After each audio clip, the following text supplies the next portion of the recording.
दोस्तों, जो काम इस देश के प्रधानमंत्री को करना चाहिए था, जो काम इस देश के गृह मंत्री को करना चाहिए था, जो काम करना था इस देश के आईटी मिनिस्टर को, जो काम इस देश के गोदी मीडिया के एंकरों को करना चाहिए था, पत्रकारों को करना चाहिए था, वो काम तेजस्वी यादव की शेरनी ने किया है। आपको मालूम होगा कि हमारे देश के विदेश सचिव यानी कि विक्रम मिस्री की और उनके परिवार के खिलाफ गंदगी उगलने वाले ढेरों आ गए थे। उनकी बेटी के बारे में गंदी और बेहद आपत्तिजनक बातें बोल रहे थे। एक एक व्यक्ति को कान पकड़कर खींच दिया है और यह काम तेजस्वी यादव की शेरनी ने किया, जिन पर कोई भी बड़ी जिम्मेदारी नहीं है। ऐसा भी नहीं है कि उनका इतना अधिकार क्षेत्र हो कि वो एक एक आदमी को ढूंढने के लिए उनको बहुत ज्यादा मशीनरी मिलती हो। सोचिए, जो सरकार हाथ पांव मार रही थी, उधर तेजस्वी यादव की शेरनी ने सबके सामने लाकर रख दिया कि ये वो लोग हैं जो आपके अपने बड़े अधिकारी और हमारे देश के विदेश सचिव के परिवार के लिए गंदगी उगल रहे हैं। अब उसके बाद एक बड़ा सन्नाटा छा गया है।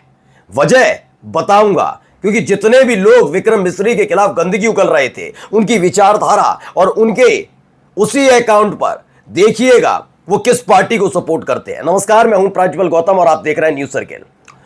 दोस्तों, ये तो हर कोई जानता है कि जैसे ही ऑपरेशन सिंदूर हुआ था, वैसे ही भारतीय जनता पार्टी के नेता एक्टिव हो गए थे। एक्टिव इसलिए कि उनको एहसास होने लगा कि इस बार बिहार विधानसभा चुनाव को इसी के इर्द गिर्द रचा बसा जाएगा, मांगे जाएंगे वोट। लेकिन सारा खेल इनके हिसाब से उल्टा पड़ गया, क्योंकि मैं कह रहा हूं ना कि आप जो युद्ध के बारे में सोचते हैं वैसा हर चीज वैसी हो, ऐसा नहीं हो सकता आप जो सोच रहे हैं।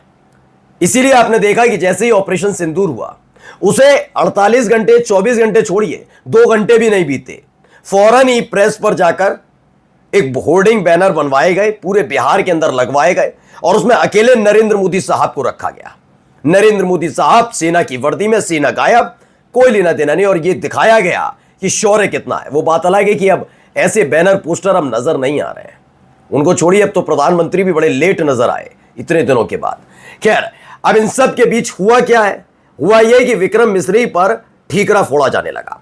यह ठीकरा फोड़ा नहीं गया था, अब खबर है कि फोड़वाया गया था। दरअसल विक्रम मिस्री कौन है? विदेश सचिव है और लगातार वो पहलगाम आतंकी घटना से लेकर ऑपरेशन सिंदूर और जब तक तनाव बना रहा भारत पाकिस्तान के बीच, उसकी एक एक अपडेट आप तक पहुंचाते थे। विक्रम मिस्री इस देश के विदेश सचिव है जिन्होंने ही सीज फायर का ऐलान किया था। सरकार के आदेश के बाद सीज फायर हुआ। लेकिन ये तमाम गंदगी फैलाने वाले लोग भी जान रहे थे। उनको पता था कि ये मोदी सरकार की अपनी नीति रीति है जिसकी वजह से सीज फायर हुआ है। इसमें विक्रम मिस्री का कोई लेना देना नहीं। वो तो एक संदेशवाहक, एक अधिकारी हैं जो सामने आकर सीज फायर की जानकारी दे रहे हैं। लेकिन उसके बावजूद भी इन्हें एक आदमी चाहिए होता है। जब अच्छा कुछ होता है तो बड़े वाले साहेब आगे आकर अपना चेहरा चमकाते हैं नए नए कपड़े पहनकर, और जब कुछ और होता है तो किसी और को आगे खड़ा कर देते हैं कि तुम जिम्मेदारी संभाल लो। तो यही विक्रम मिस्री के साथ हुआ। क्योंकि वो एक अधिकारी हैं, ईमानदार हैं, कर्मठ हैं और बहुत ज्यादा निष्ठावान है। उन्होंने देश की एक एक जानकारी सबके सामने रखी। उसके बाद इनको छोड़ दिया गया कि तुम टूट पड़ो विक्रम मिस्री पर, और यही हुआ। इसके बाद आती हैं प्रियंका भारती। प्रियंका भारती के बारे में पहले आपको बता दूं, अलग अलग न्यूज चैनल में इनको आपने देखा होगा। प्रियंका भारती क्या करती हैं? प्रियंका भारती दरअसल एक स्पोक्स पर्सन है, तेजस्वी यादव की पार्टी आरजेडी की स्पोक्स पर्सन यानी प्रवक्ता है। इन्होंने कितनी सलीके के साथ भारतीय जनता पार्टी के तमाम नेताओं के गुर्दे छीले हैं, सबको पता है। बड़े बड़े प्रवक्ता भी इनके सामने मुंह छिपाते नजर आते हैं। अब इन्होंने बकायदा एक पूरी की पूरी जानकारी सबके सामने रखी। अब जानकारी क्या है, जरा पढ़ते जाइएगा। ये देखिए, पहले एक तस्वीर सामने आती है। उस तस्वीर में आप जाकर देखिएगा क्या क्या है। इसमें एक तस्वीर में, इस जो वीडियो है, वीडियो में एक तस्वीर है इनके पास। ये selfie with daughter Narendra Modi with डिनोन my greatest achievement in life so far. ये अपनी शायद पत्नी के साथ हैं, लेकिन इनकी बेटी भी इसमें है। ये विक्रम मिस्री हैं। उनकी इस तस्वीर को लेकर क्या क्या गंदगी फैलाई गई, जरा देखिएगा।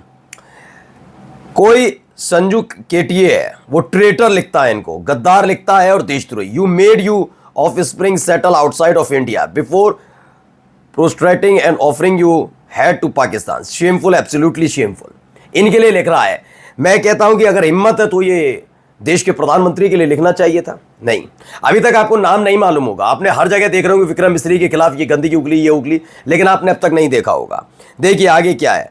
Grow some spine you literally urge Pakistan for cease fire. सुनो आगे, समोसा नाम का कोई व्यक्ति है, वो गंदी बात और लिखता है, you are a pathetic sack of shit misery a week. बहुत गंदी गंदी बातें इसने लिखी। इंडिया में रहती है या अबॉर्ड इसकी डॉटर। सोचो, इंडो वर्स से कोई, वो क्या लिखता है कि इसकी बेटी जो है, यानी विक्रम मिस्री की जो बेटी है, कहाँ रहती हैं, अबॉर्ड में रहती हैं या अब्रॉड में रहती हैं, विदेश में रहती हैं, इंडिया में। तुझे क्या लेना देना है बे चिलगूजे, तुझे क्या लेना देना। लेकिन ये बात कह नहीं पाए, हमारी देश की सरकार नहीं कर पाई। एक एक व्यक्ति को एक्सपोज कर दिया है। और इन तमाम जितने ट्विटर हैंडल हैं, इन पर जाकर जरा सर्च कीजिएगा, इनके पुराने ट्वीट आप देख लेंगे, पोस्ट देख लेंगे तो पहचान जाएंगे किस पार्टी को सपोर्ट करते हैं। Aman Kumar, Jaishankar Doval, then this is there anyone who is not compromised. ये देखिए अगला, ब्लडी सोल्ड आउट, गद्दार कहा जा रहा है। गंदी बात और आगे लिख दिया है, ये गांधी दैट वाज नॉट लिख दिया। मतलब है ज़्यादातर फर्जी नाम ही आपको देखने को मिलेंगे, फर्जी टाइप के ही हैं। लेकिन क्या क्या गंदी गंदी उगल रहे हैं, ये सारी बातें किसी और ने नहीं बल्कि प्रियंका भारती ने सबके सामने रखी। वो बात अलग है कि कार्रवाई होगी नहीं होगी, बात की बात है, क्योंकि हालत तो खराब है। कार्रवाई करने वाले ही इनको सपोर्ट करते हैं तो कैसे इनको मांझे। अब प्रियंका भारती ने लिखा, सीज फायर में विक्रम मिस्री जी का क्या हाथ है। उन्होंने वही कहा जो सरकार ने उनसे कहने को कहा। उसके बावजूद राइट विंग के लोगों ने उनके अकाउंट पर जाकर उनकी बेटी के बारे में अपशब्द लिखे, उन्हें गद्दार कहा और भद्दी भद्दी गालियां दी। इनसे प्रेम और मर्यादा की उम्मीद करना बेवकूफ़ी है। मेरा सवाल पहले भी यही था और अब भी यही है कि हमारे विदेश सचिव को यह हालत क्यों आई कि दीज पोस्ट आर प्रोटेक्टेड, यानी खुद सिक्योर क्यों करना पड़ा अपने अकाउंट को, क्यों ऐसे हालात बने, किसी और से नहीं, अपने ही देश के वो तमाम ट्रोलर्स की वजह से, जिनके दम पर एक पार्टी अपने आप को देश और विश्व की सबसे बड़ी पार्टी बताती है, उनकी वजह से ये करना पड़ा। देख रहे हैं आप, ये हालात पैदा किए गए देश के अंदर, और ये कहते हैं देश ताकतवर हो रहा है, देश ये हो रहा है। देश तो पहले भी ताकतवर था और आगे भी है, रहेगा और अब भी है। लेकिन तुम्हारी मानसिकता, तुम्हारे जैसे लोगों की मानसिकता ने देखी कितनी गंदगी फैलाई है। एक बड़े अधिकारी को अपने अकाउंट को अपने ही देश के चंद चिंटू पिंटुओं की वजह से सिक्योर करना पड़ता है, क्योंकि जो गंदगी उगली जा रही है उसके खिलाफ सरकार की तरफ से ना कुछ बोला गया, ना कुछ कहा गया, ना ये किया गया कि इन तमाम ट्रोलर्स को पहचाना जाए, इनके अकाउंट ना केवल बंद किए जाएं बल्कि इनके गिरेबा पर हाथ डालकर घसीटते हुए ले जाए, जिससे इनके जैसे 10 और लोग और इनकी आने वाली पीढ़ियां भी याद रखें कि कैसे गंदगी उगलने का काम किया था।